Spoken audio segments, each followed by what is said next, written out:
Imaginez que vous venez d'arriver en France. Vous avez appris vos premiers mots de français, vous avez hâte de rencontrer de nouvelles personnes, et pourtant, vous sentez que quelque chose vous échappe. Vous dites bonjour, vous souriez, vous proposez un café, et parfois, vous avez l'impression que les Français restent un peu distants. Vous vous demandez, j'ai fait quelque chose de mal ? Ou c'est juste leur culture ?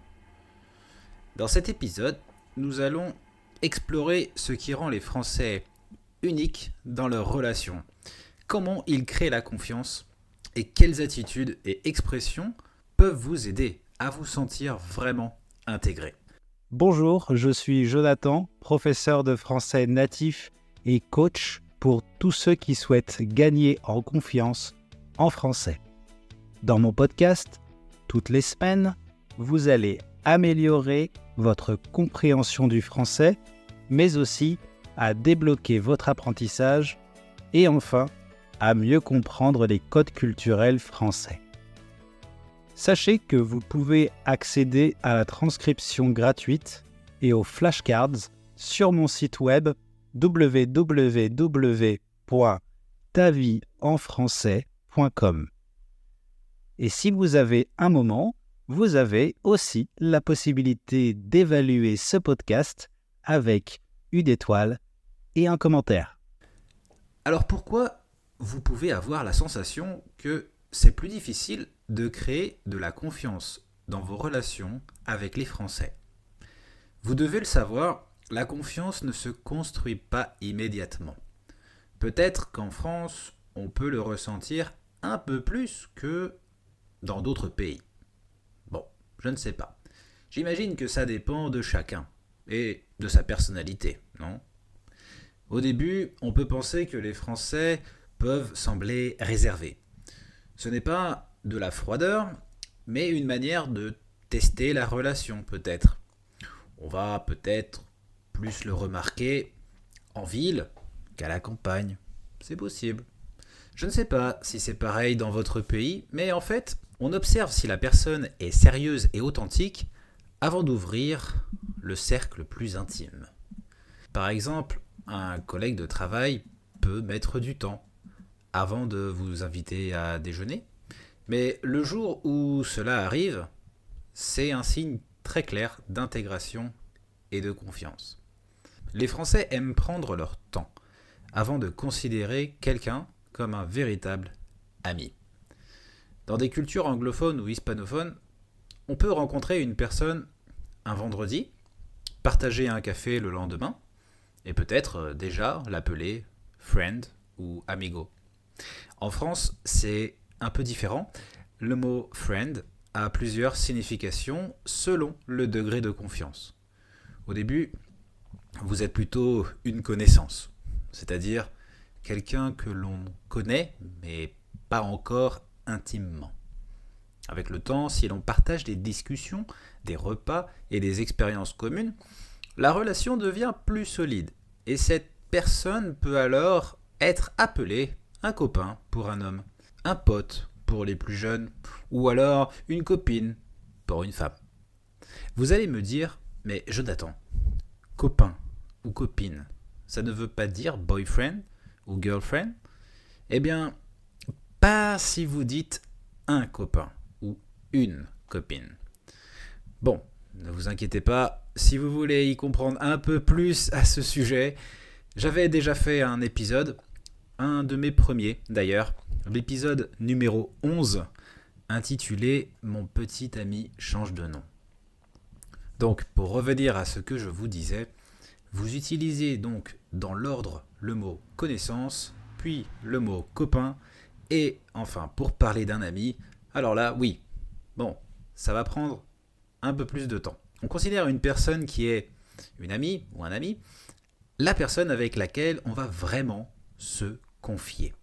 Le moment clé, c'est quand on sent qu'on peut compter sur l'autre et que la relation ne dépend plus seulement du contexte, du travail, des études, du voisinage par exemple, mais plus parce qu'on l'a choisi, Un collègue de bureau reste souvent un collègue. Mais si, en dehors du travail, vous commencez à vous voir régulièrement, à partager des choses personnelles, et que vous sentez une forme de loyauté mutuelle, alors il ou elle deviendra un ami. Vous l'aurez compris, quand un Français utilise le mot ami, c'est qu'il parle d'un lien fort et durable. L'invitation à la maison est un moment très important aussi, qui montre qu'on est prêt à accorder notre confiance à l'autre. Tout le monde ne le fait pas, mais quand il y a de nouveaux voisins, par exemple, ça peut arriver de recevoir une invitation pour un apéro. Si vous êtes invité, vous savez à quelle heure arriver ? Je vous pose la question parce que c'est aussi un point important pour les Français. En France, la ponctualité varie beaucoup selon la situation. Dans un cadre professionnel, être à l'heure est essentiel. Arriver 5 minutes avant un rendez-vous montre que l'on est sérieux et respectueux. En revanche, arriver en retard, sans prévenir, est perçu comme un manque de respect. Et arriver trop tôt, par exemple 20 minutes en avance, peut mettre mal à l'aise. Ça dépend. L'équilibre attendu est donc d'être exactement à l'heure, ou à peine en avance. Et oui, c'est précis. Mais rassurez-vous, avec les amis, la règle est plus souple. On parle souvent du quart d'heure de politesse. Un retard de 10 à 15 minutes est toléré, et même parfois très attendu. Si l'on dépasse ce délai, il est important de prévenir avec un petit message, ce qui est perçu comme normal et poli. Mais attention, le message doit être envoyé avant l'heure convenue. Sinon, vous perdez des points. En fait, la ponctualité en France n'est pas une question d'horloge stricte, comme en Allemagne ou au Japon, ni une flexibilité totale, comme dans certains pays latins. C'est avant tout une question de relations humaines. Être ponctuel au travail, c'est respecter le cadre professionnel. Arriver un peu en retard chez des amis, c'est respecter leur intimité. Être trop en avance ou trop en retard, c'est une maladresse sociale. On s'excuse aussi pour arriver en avance. Et oui, pour vous, ces nuances peuvent sembler contradictoires, mais elles sont très logiques dans la culture française.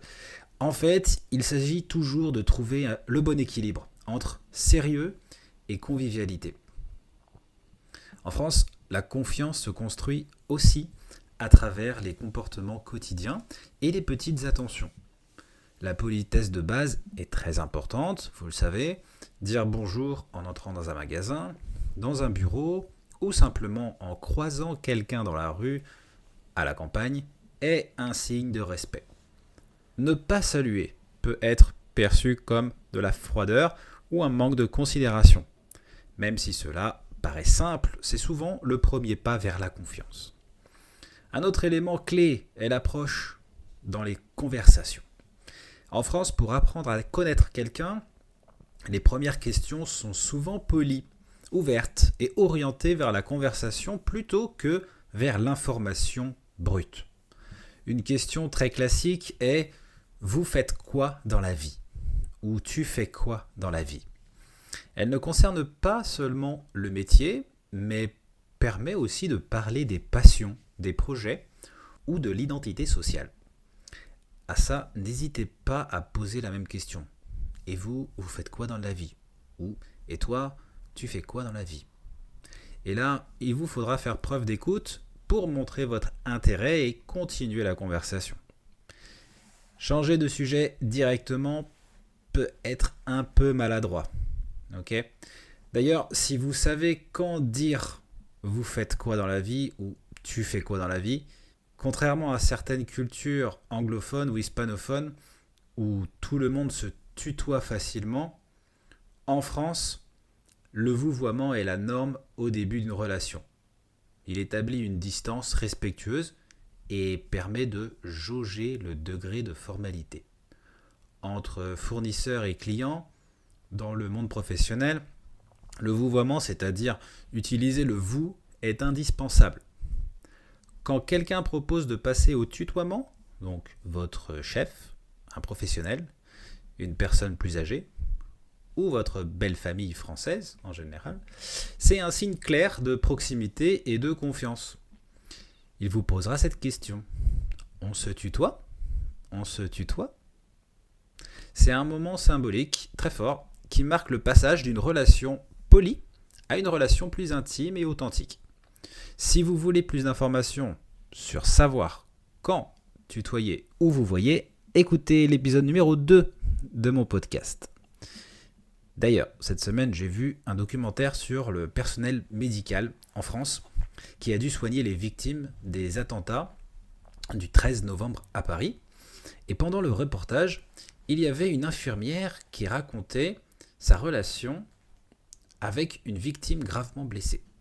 Donc, pour votre information, normalement, entre patients et membres du personnel, on utilise le vouvoiement.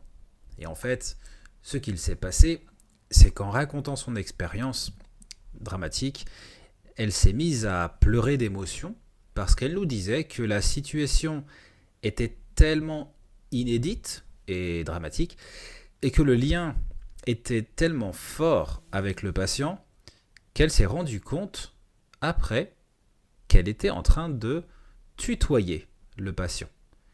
Et le patient faisait la même chose. Donc vous voyez, passer du vouvoiement au tutoiement montre qu'il y a une vraie étape de passer dans la relation avec l'autre personne. Aussi, comme vous savez sûrement, les Français aiment débattre, poser des questions, parfois exprimer un désaccord. Mais ce n'est pas forcément un conflit. Au contraire, ça montre qu'ils s'intéressent vraiment à votre point de vue et qu'ils souhaitent échanger de manière authentique. En fait, si vous faites la même chose, si vous essayez de faire réfléchir les Français, là, vous avez des chances d'être apprécié. Et s'il vous contredit, ce n'est pas par méchanceté, mais pour approfondir la discussion. Bon, en général, non ? Et puis vous avez le droit de contredire aussi. Vous pouvez commencer la phrase par « c'est vrai, mais c'est très utilisé et très bien vu ». Et dans une relation, la cohérence et la sincérité sont également essentielles. Je pense que c'est le point le plus important dans la création de confiance dans les relations. Les Français apprécient quand les paroles et les actes sont alignés. Si quelqu'un dit qu'il fera quelque chose, il est attendu qu'il le fasse. La sincérité prime sur la flatterie ou les promesses floues. On donne de l'importance aux promesses et aux vérités. Dans ce sens, être franc, même un peu direct, est souvent mieux perçu que de dire uniquement ce que l'autre veut entendre. Dans le sens contraire, dire des choses et ne pas les faire, ça peut être mal perçu. Pour les Français, le plus important, c'est l'authenticité. Être sincère est essentiel. Dire ce que l'on pense, même de manière un peu directe, est souvent mieux vu que rester vague ou trop poli. Ça peut surprendre certains, car dans d'autres cultures, pour dire au revoir, il y a des formules comme, en anglais, see you, en espagnol, nos vemos, qui sont utilisées par politesse sans forcément signifier un rendez-vous réel. En France, il existe aussi ce type d'expression de politesse comme « on se tient au courant ». On se tient au courant. Par contre, si on utilise le mot « bientôt », par exemple, on se voit bientôt alors, on se voit bientôt alors, ou à bientôt, là, attention, parce que ça peut créer une attente réelle chez l'autre. Et si ça n'arrive pas, ça peut être perçu comme un manque de sincérité. Si vous ne savez pas quand vous allez revoir la personne dans ce cas, c'est peut-être mieux de dire « à très bientôt j'espère ». À très bientôt j'espère. Et la même chose pour les invitations. Si quelqu'un vous dit que ce serait bien de déjeuner ou de dîner avec lui ou elle, il va essayer de le faire. Je le sais, dire non aux invitations est très difficile, en général. Mais de mon expérience en France, les Français ne vont pas vous en vouloir. En vouloir à quelqu'un, au fait, ça veut dire prendre mal quelque chose et sentir de la rancœur.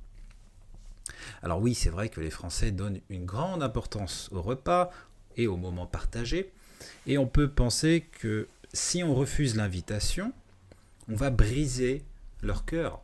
Mais non, pas du tout. Bon, tout dépend de la manière dont vous le dites, bien sûr. Mais un non merci, c'est gentil, une autre fois peut-être, avec un sourire, sera vu comme très sincère. Même des personnes que vous pouvez croiser souvent comme des voisins, oui, parce qu'il y a certains voisins en France qui aiment inviter leurs propres voisins pour faire connaissance, je vous le disais. Pas tous le font, mais c'est quelque chose qui se fait. D'ailleurs, ma mère, qui vit toujours en France, a réussi à se faire 2 amies françaises dans son immeuble alors qu'elles sont juste voisines. Et ça a commencé avec une invitation pour un apéro chez elles.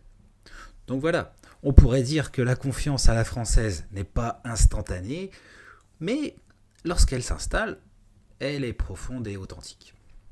Je sais que s'installer ou vivre en France peut parfois vous sembler compliqué, surtout à cause des différences culturelles et sociales.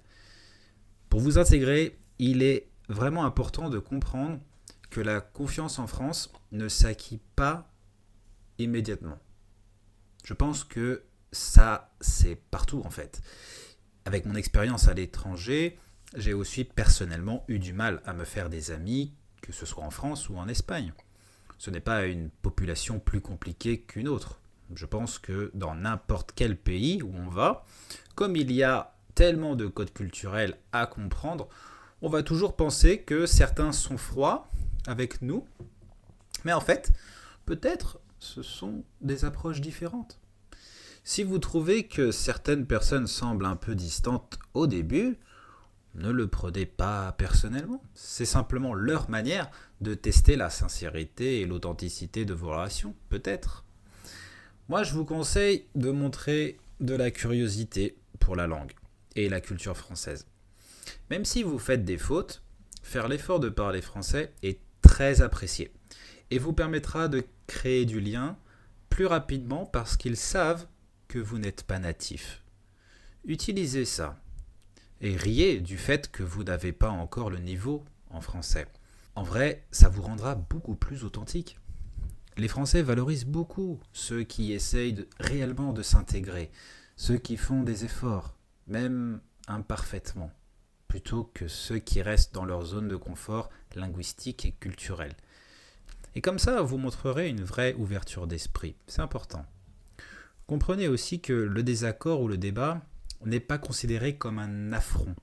Au contraire, exprimer votre opinion de manière respectueuse, c'est perçu comme un signe d'honnêteté et d'engagement dans la conversation. Participer à des discussions franches, tant qu'elles restent polies et constructives bien sûr, ça vous aidera à gagner la confiance des Français et à montrer que vous êtes capable d'échanges authentiques. Donc pour tisser des liens solides, il vaut mieux investir du temps dans des expériences partagées. Si on vous invite, acceptez ces invitations. Et puis n'hésitez pas à proposer des choses, un café, à participer à des activités collectives ou à des sorties culturelles. Je ne sais pas.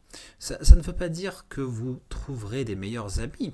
Non, ça ne veut pas dire non plus que vous allez devoir sortir tous les jours avec les mêmes personnes. Non. Mais il vous faut être très actif. C'est normal si vous voulez vous intégrer.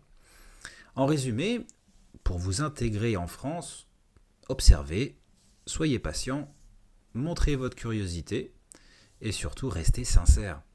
Il ne s'agit pas seulement de parler français correctement, mais de comprendre les codes sociaux, d'accepter les différences culturelles et de montrer et de démontrer un réel intérêt pour les personnes que vous rencontrez.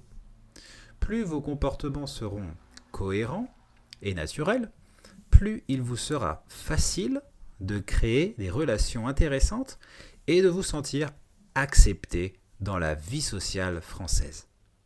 Donc si vous avez des difficultés à créer de la confiance dans vos relations avec les Français, n'hésitez pas à me le dire en commentaire. On peut en parler en toute confiance, bien sûr. Voilà, on arrive à la fin de cet épisode. J'espère qu'il a été utile. Si c'est le cas, n'hésitez pas à le partager à d'autres personnes qui en auraient besoin. Et puis, si vous souhaitez justement créer de la confiance dans vos relations avec les Français, venez, je vous invite à découvrir mes cours. Vous pouvez pratiquer avec moi. Vous apprenez à vous structurer tout en gagnant en confiance en français. J'offre des cours individuels car pour moi, je pense que c'est la meilleure manière de vous faire progresser. Pour ça, je vous laisse le lien dans ma bio pour un appel gratuit avec moi. Merci encore de m'écouter chaque mercredi, c'est toujours un vrai plaisir. J'espère sincèrement que c'est votre cas aussi. Et pour terminer, n'oubliez pas, la meilleure façon de savoir si on peut faire confiance en quelqu'un, c'est de lui faire confiance. À la semaine prochaine les amis. Ciao.